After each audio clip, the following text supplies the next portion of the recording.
ayan guys, nagkabit tayo ng pressure plate at saka lining. Ito yung bagong lining guys. Ayan.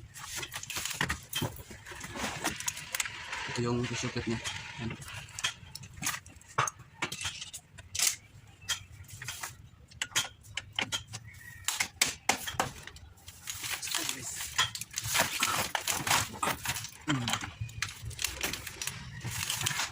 Ito guys sa Hyundai Accent.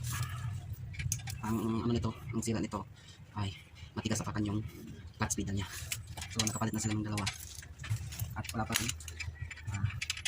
Putok pa rin yung clutch pedal niya.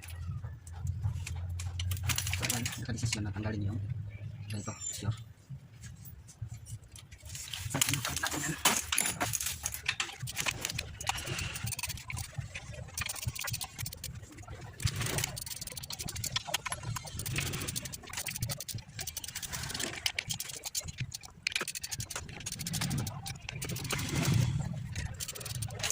So ayan guys, kapitan natin yung transmission niya.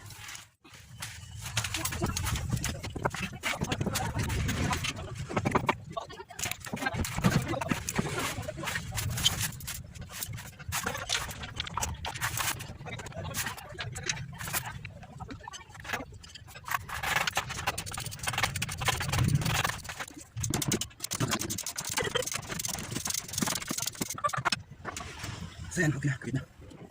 So ayan mga katos, nakabit na natin yung transmission na. So okay na yan, kulang na lang ng mga kaunting mga connection. So ayan, okay na siya. So ayan guys, magkakabit tayo ng velocity. Kabit tayo ng velocity.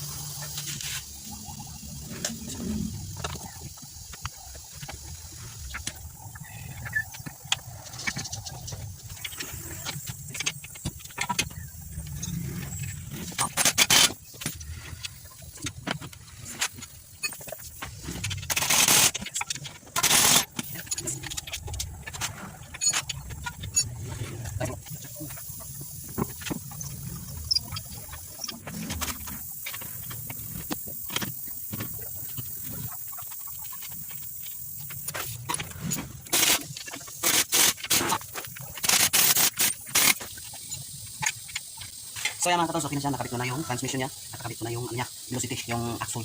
Oo, yan, axle. So yan mga katos, don't forget to like, comment, share, subscribe.